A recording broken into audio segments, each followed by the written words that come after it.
Hey guys, Kevin Cage back with another cryptocurrency update. Hope all is well. I do want to start off this video with a few clips, old but gold, of Dilip Rao, formerly at Ripple, retired and now an advisor for FlashFX, I believe, regarding Ripple, smart contracts, you name it, and kind of just showing you what they've known all along. I'll also show some old clips of Chris Larson that we have seen before, referencing real-time gross settlement systems, competitive markets, tight spreads, all the vernacular that we're used to hearing with on-demand liquidity, XRP. Understand there's going to be many crypto assets. My bet, though, is that XRP will be one of the chosen assets to solve liquidity in the existing payments ecosystem today, period. So just listen to this quick clip. And remember, in yesterday's video, he's the same gentleman that said, if Ripple, meaning the company, is not bothered by a Fed-driven payment system, then that tells you all you need to know.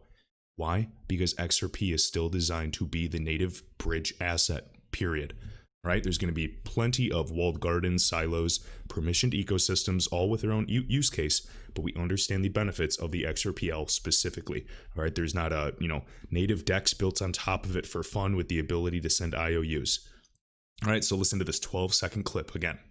What we're using with banks today is something based on the interledger protocol because they didn't want to use the public ledger. But ultimately, when they use XRP for liquidity, that's when the two will converge. What we're using with banks today is something based on the interledger protocol because they didn't want to use the public ledger. No surprise, banks want privacy. But ultimately, when they use XRP for liquidity, that's when the two will converge. What we're using. All right, understand no capital requirements is key, okay? On-demand liquidity, other groups could potentially even white label certain use cases on this as well. Getting into lending, it goes very, very deep. Now, I do want to show you this clip. If you've already seen it, feel free to fast forward 2 minutes. Again, this is all by I Am Legion, so pay close attention here. This is just basically a compilation of a bunch of things related to Ripple, R3, banks trialing, DLT with their own central bank digital currencies. Remember, we find out this year that, banks are finally looking into it, and then we actually find out that they've been experimenting for 3 to 5 years on DLT, building and trialing and, building and testing in sandboxes. Like, come on. We did a project with 12 banks to use XRP between themselves, just as a technical trial. They loved it. Santander, Eurozone. And I believe he was referencing the trial they did with R3, okay? Barclays, Lloyds, pounds. Bank of New York, Mellon, State Street, NASDAQ, dollars, CIBC, Canadian dollars, MUFG, Mizzou. And this guy's naming all from memory those banks that did that trial with XRP. Remember, multiple currencies they were experimenting with. Nostro consolidation, just like the video I did, a couple days ago, talking about that. Remember, today, whether it's $5 trillion or $27 trillion pre-funded, stuck, dormant capital, or what I like to call it is just-in-case money, sitting there on the sidelines. Again, suffering from capital costs and not creating additional revenue streams and getting hit hard with inflation. Why would you want to hold millions, if not trillions, when you can just hold a smaller portion of XRP and only use it when you need it? Mizuho, SMBC, Japanese yen. 15 banks have been working on creating central bank digital currency as a consortium for the last 3.5 years. Japan has been one of our great success stories. We have 61 banks that have joined together in a consortium to use Ripple, not only for cross-border payments, but they actually want to use it for domestic clearing and settlement. Okay, now that's interesting. So you can speculate as much as you want or argue if XRP does have a domestic use case. I think that we can't rule it out, but I'm not going to bank on it by any means. Understand that even David Schwartz has said the benefit of XRP being used domestically, because obviously it has to be incredibly liquid to make sense and, be competitive, is 24/7, 365 access and paying half a spread. So there are definitely pros, but I think we're relatively early days to speculate that. For now, let's just focus on the highly illiquid corridors where it's extremely easy to kind of become competitive in those markets once they ramp up and get sufficient and consistent volume. That by October of next year, every single bank in Italy needs to have a quarter note. And there's a lot of Italians here, and I love Super Tuscan wine, so I want to stop right there and clap for the Italians. Yeah, baby! Last month, we had the central bank in Saudi Arabia, Saudi Arabian Monetary Authority. So that's a project that I kicked off with them where...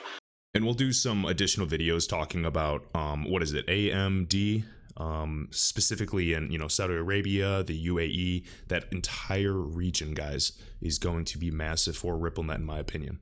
They brought about 15 banks to the table. We did a deep dive on Ripple technology, both for the banks and for SAMA. They said, no, we don't think there's a need for a sandbox. Go for it, and if you want to use it, use it. That be very active here. Now, I'm not fully laying out exactly what we're contemplating doing because we want to make sure we have everything lined up. So, as a small commercial, I would say watch this space over the course of 2019 for something substantial on that. Actually employed by Ripple because so we actually work very closely with about 40-50 central banks across the globe, including Bank of Thailand. We are engaging with 50 different governments worldwide. Details about maybe I should take what the IMF is going to do. I think we stunned Ross into silence with that one. For that to happen, okay, under the current legal framework, some country would have to use a crypto asset as its currency. I love how excited they are on that clip. But anyways, just consider what we know now and then focus on the BRICS nations and what have we been seeing with RippleNet partners. So remember WhatsApp in Brazil, correct? And now WhatsApp, like just recently, finally meets requirements to roll out payments into India, okay? So we know their competition. We know, the acquisitions made by Facebook. We understand Libra is that potential threat. Okay, so again, Libra the threat or XRP banks will have different choices. Again, we will simply see. Now also with Ripple's other partners, we have their on-demand liquidity partner InstaRemit. They've partnered with, again, a huge Indian bank as well, and they are now capable to support remittances between India and the rest of the world. All of the infrastructure is being built right in front of our eyes. And I guess this is what has been occurring the past 3 years, or even arguably the past 8 years in terms of transformation. Right? So focus on those BRICS nations. I have no issue with XRP. I have no issue with Bitcoin. To me, though, I think that innovation and competition is absolutely necessary. I saw David Schwartz going back and forth with the gentleman, just talking about Bitcoin and XRP and not even being tribal, just kind of being very transparent and just honest and just giving his honest thoughts. And he said something like, you mentioned that you only hold Bitcoin as if that was some proof of purity or honesty. And what it shows is that you're just arguing that others should not innovate in ways that enrich you.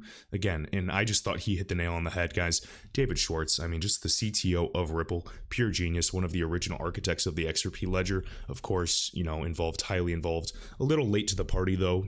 But again, Arthur Brito, Jed McCaleb, you guys get the gist. So again, if you want a funny screenshot, just as a reminder, not financial advice, but we will simply see how this pays off. Remember, this gentleman sold in May of 2011 his Bitcoin, and I'm sure he's regretting it now, right? We do not know where the top is, so keep that in mind.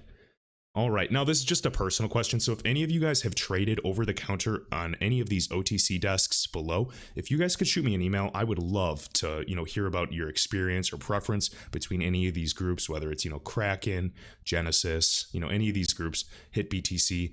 I haven't really heard a lot of people using some of these guys, but if anyone has traded, OTC or knows institutions that are doing so, I would just love to hear some feedback if you guys have time. If not, don't worry about it. All right. So again, now Cryptic Poet sharing this clip. This is Chris Larson, executive chairman of Ripple, talking about and specifically mentioning as an example, Earthport, Visa, and Swift. Now remember, we showed that one document where Visa, we know they acquired Earthport, which is a RippleNet partner, a huge central hub for the globe, potentially for those low value, high volume payments. Sounds like a perfect entity to basically utilize on-demand liquidity in the future, correct?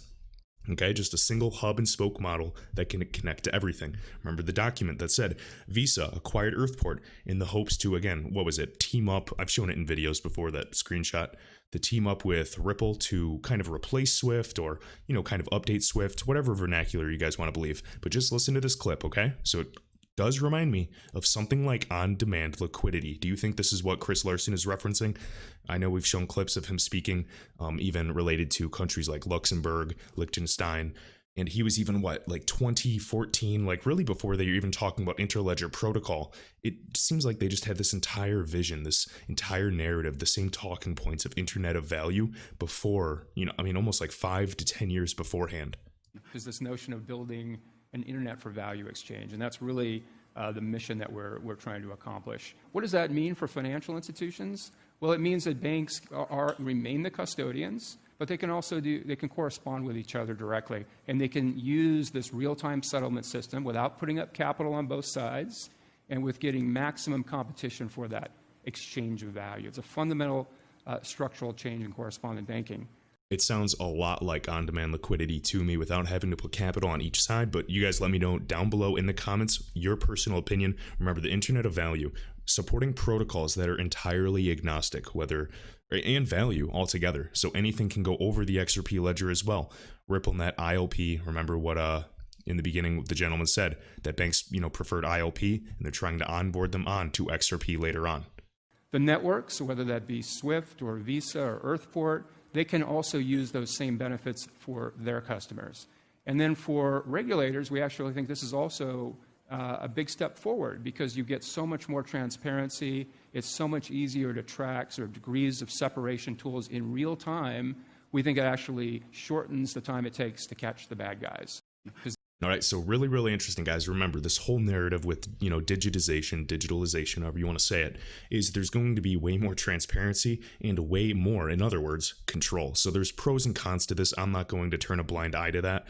And another thing that he talked about is degrees of separation. It does remind me of some of these early demos. This might be the same clip back in the day when he was showing sending Bitcoin over the XRP ledger, and they actually show participants and how many, kind of taking the fastest payment route, all kinds of really cool examples of experimentation that back then. All right.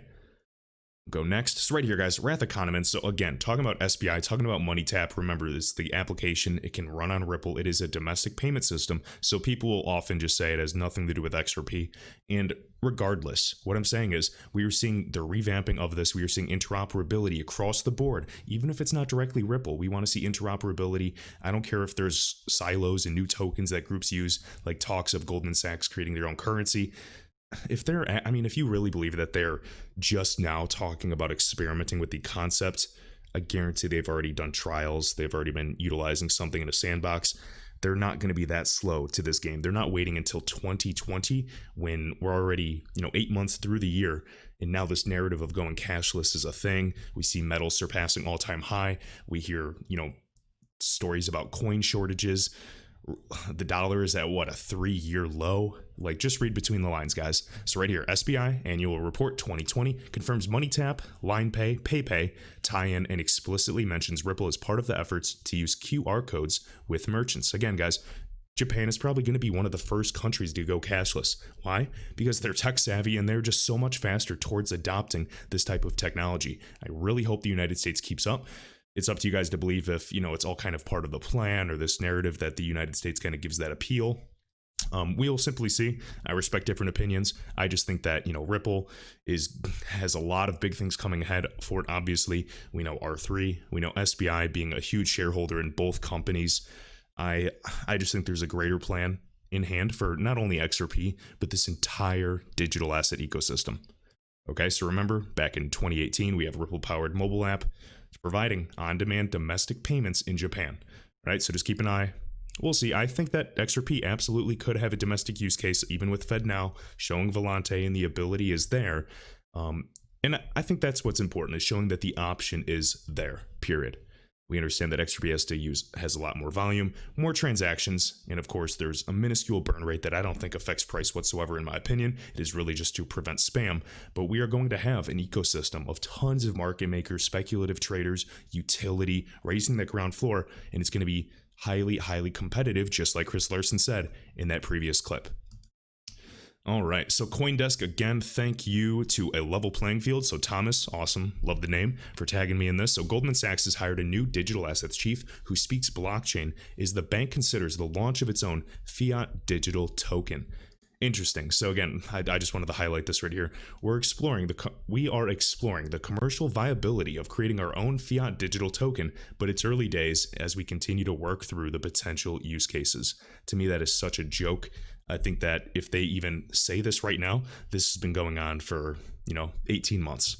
We'll simply see, guys. You don't have to believe me by any means. Just giving you my, 2 cents. All right, Barry Silbert, another gentleman to watch, guys, with Grayscale. Grayscale's an investment group. I know some people that have, some Bitcoin or XRP in the funds as well. We can see that they have increased their position. And I believe Grayscale owns roughly 1% of the entire Bitcoin supply. Absolutely massive. All kinds of information coming about them.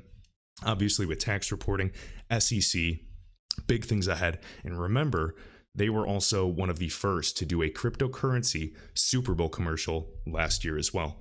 So again, for 2020, they did a Super Bowl commercial. I'm talking about, that drop gold campaign.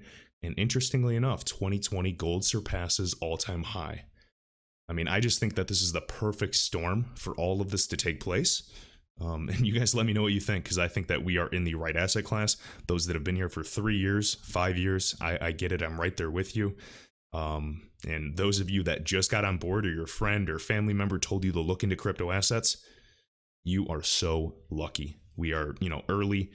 Most people, didn't have to buy in and then their portfolio go 90% down from all-time high. You guys are so lucky. You have no idea. So with that, guys, I appreciate it. Hopefully you enjoyed the video. Let me know your thoughts down below. I was still concussed a few days ago, so I'm just trying to rest my head right now. It's hard to even, keep talking here as we speak. So appreciate everybody for being patient with me, and I will see you in the next video.